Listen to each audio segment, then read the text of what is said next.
That's perfect for James's state of mind at this point in the story. Like he's so desperate. And he gets called Fart Face. I love that you guys kept Fart Face, by the way. Fart Face. Actually, also, I was asked during writing, like, so is the Fart Face line staying in? I'm like, I'm tripling down on it, actually.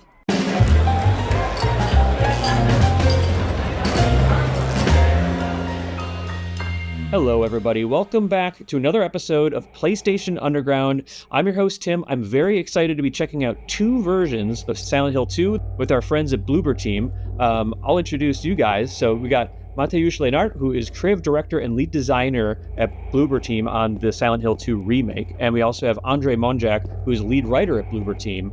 Thanks for joining us, guys. Yeah, hello. Thank you for having us. It's a pleasure. My pleasure indeed. So obviously what we're looking at here is pre-recorded capture of the 2001 PS2 original version of Silent Hill 2. In this episode, we're going to check out a scene from the original and then show off what Bloober Team has been working off in the remake and kind of compare and contrast and talk about how you guys have been, updating and being faithful to the original while modernizing it.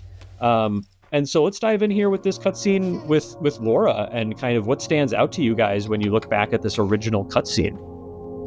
Yeah, there's definitely this feeling, like even before the cutscene, that you have this loading screen, which is like very nice touch. And I remember that we were thinking about this topic a lot during the production because we knew that we want to have like the game seamless. Yeah. But in the original, it actually creates like this kind of feeling of uncertainty when you are entering the new room. The footprints. Yeah, exactly. So right now we need to have it seamless, and we set up the scene a little bit different. So we hear Laura actually before you are entering the cutscene, right? But the general feeling of the room is quite the same, right? Like we needed to rearrange a little bit the environment here to fit into the modern, like possibilities that we have with the camera, with the shots, with close-ups, etc. But the general setup of the room is quite similar. Yeah. And also, just like from a purely narrative standpoint, I think, clearly the cutscene is like a lot of its aspects are of its time, but like one really needs to stress just how kind of meticulously woven the narrative in the original is. And it holds up tremendously. And I think like my general approach to, for example, doing rewrites for cutscenes, and this one included, was to, basically don't change stuff for the sake of changing. It's more about sort of preserving, those original beats, those original sort of character dynamics, and it's like really. There's one really has to sort of admire how kind of tight and dense with meaning those original scenes still are. I agree. I love, Silent Hill 2 and the series in general is known for having an amazing, like dream-like quality to it. And this cutscene to me, as a fan, really encapsulates that, where it just doesn't seem, it's like James is so trusting here. We're getting to know Laura better. But yeah, and then of course we're entering the room here. What do you guys think when you look back at the way that this boss is introduced before we get into the fight? What stood out to you back in the day when you were starting to remake it?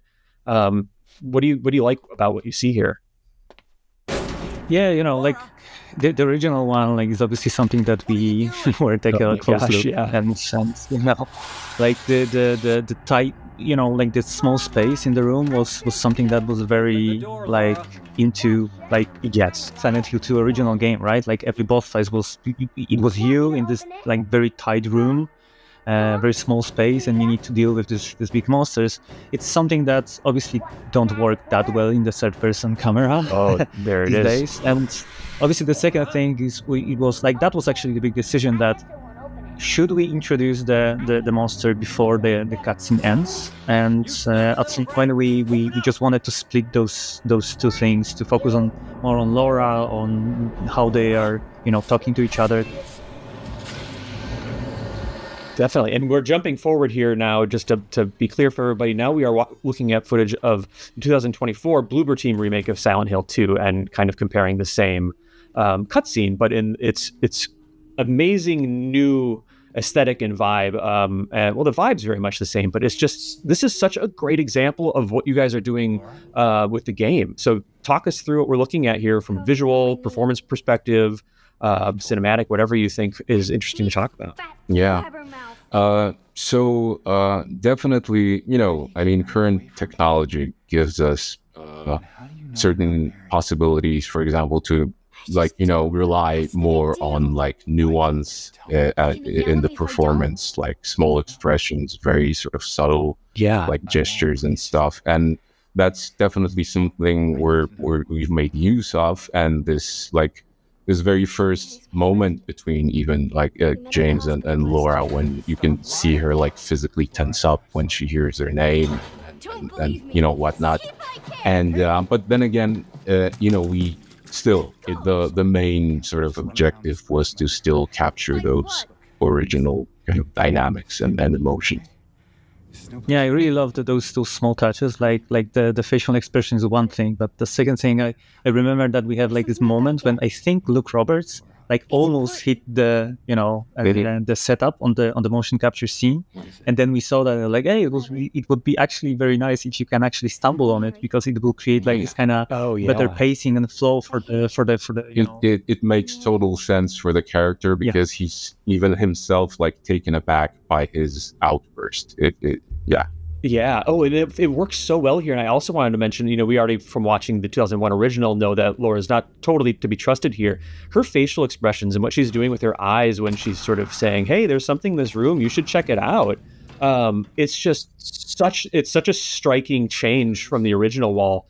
Just such a great, way to convey her character and a kid sort of, maybe inventing something. And I've actually, I've heard comments, well, James gets fooled pretty easily, you could say, in this scene, and I did hear there were questions should we maybe make it a little bit more believable? But having given it some thought, I really thought that no, that's actually precisely that's perfect for James's state of mind at this point in the story. He's so desperate, and he gets called Fart Face. I love that you guys kept Fart Face, by the way. Fart Face. Actually, also, I was asked during writing, so is the Fart Face line staying in? I'm tripling down on it, actually.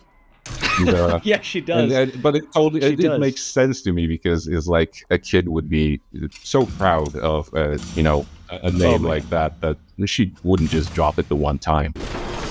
That's true. Okay, so we're about to switch back to the 2001 original here, and I wanted to note too that the introduction of the boss felt quite faithful to the original, but I think we're going to see an interesting contrast here with gameplay. So this is yours truly, trying my best here. Wanted to note for people watching, moving and shooting at this time in a survival horror game, still pretty cool innovation. But what do you guys think of when you see this original boss battle against two flesh lips? Oh, it brings very good memories. Of course. Yeah, it was intense. Yeah, exactly. And the atmosphere, this dark room, and the tone of the scene is something that we obviously knew we need to perceive that in the new version, but at the same time we couldn't just stay in that tight room anymore. Yeah. But also just the creature design. I mean, for its time, it was just groundbreaking. It just didn't see monsters in survival horror games that really look like that. I remember thinking, what am I looking at when I first, confronted these things? At least, the red pyramid thing or pyramid head looked like a humanoid. This was just completely, almost imperceivable. And then, of course, here I've switched over to the shotgun for some more firepower, skipping melee for this fight. But, you think what I'd love to is, you think you're almost done here, Yeah, definitely. And, you're pointing out, very important things, right? About the tone, about, Andrzej mentioned about the design. And what's nice here, like you said, it's we are thinking that, that's it, right? We won. And what now? And then it's pretty surprising. At least it was for me. And the reference to, I hope it was to this movie, obviously to Jacob's ladder sequence. just after the boss fight. Yeah. That for me at least was very interesting when I was playing it for the first time. Well, I mean, there I got them sort of in a good position where I don't think they could get past the incapacitated flesh lips, but and then now we're looking at you hear the sirens, which gives me goosebumps still every single time, and this is sort of how the boss fight ends, which doesn't quite feel like a victory, which is very in keeping with Silent Hill 2. I think very, very few things in Silent Hill 2 feel particularly triumphant. Yeah. And I'm so excited. So this is sort of the last moment we'll be seeing of the 2001 original in this episode. And then, you guys, I'm super excited for us to be showing off your new take on the flesh lip boss battle here. So we're switching back here. And I wanted to note, I never noticed in the original that they swing down and are holding onto the ceiling with their hand, but you guys have taken that to another level. Talk about what's changed here. Obviously, a lot has. Oh, a lot has, and a lot needed to be changed, obviously, because like one thing was the first-person camera, the second thing was the scale of the room that we needed to change, and we also knew that we want to expand on the idea, right? So keeping the original design of the monster was like super crucial, right? We wanted to go as close as possible, but at the same time, we were just looking at this monster. We were thinking about like, okay, what can we do more, right? And if we have like those two spaces, the ceiling and the space when James is, we were thinking that okay, let's just move it dynamic, right? Let's just go up and down. Let's just create like this tension moment like during the fight, so you would not expect what is happening here. And what I personally really like with our version is that we split it into phases, like very obvious phases, and you are not expecting what will happen during this first phase in the future. Like you see that you are breaking this cage, you are kind of a little bit opening like the original design, and you already have like small parts of his arms trying to hit you, but I don't think like anyone would expect what will happen next, right? And it's also like it was very important for us to not rely only on rage weapons. We wanted to, if we have like this mechanic of melee. Oh my gosh! This is this moment. We're looking at this, and what you're saying, about being able to use melee weapons more effectively in here, whereas you saw the original was more about using ranged. But man, guys, talk about what you did here with this boss. Like it's completely different.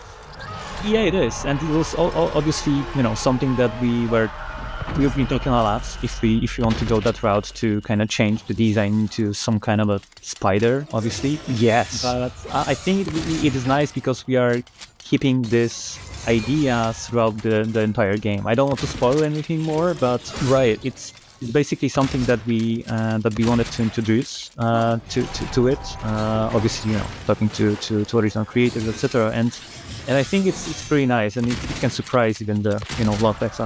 It looks so cool. The way even before the ceiling is wrecked, and you see the ceiling tiles rippling as it's running through, and you're breaking apart the cage, which you think would be a good thing, but it turns it into this even more limber foe. And then here we go. James has succeeded for now. Just what a great expression of a very cool original, boss concept, and then sort of brought to a new level. That's so cool, guys. If you expected to see two flesh lips, like here you go. There it is. You're not safe from the grab attack. That's going to bring us to the end here. There's so much more we could say, but Mateusz and Andre, I just wanted to say thank you for joining us for this look at Silent Hill 2, the remake, and the original. The remake is coming out October 8th, 2024 on PS5. Not long to wait. Thank you so much for joining us, guys. I'm so excited about this game. Thank you for having us. Thank you very much. James.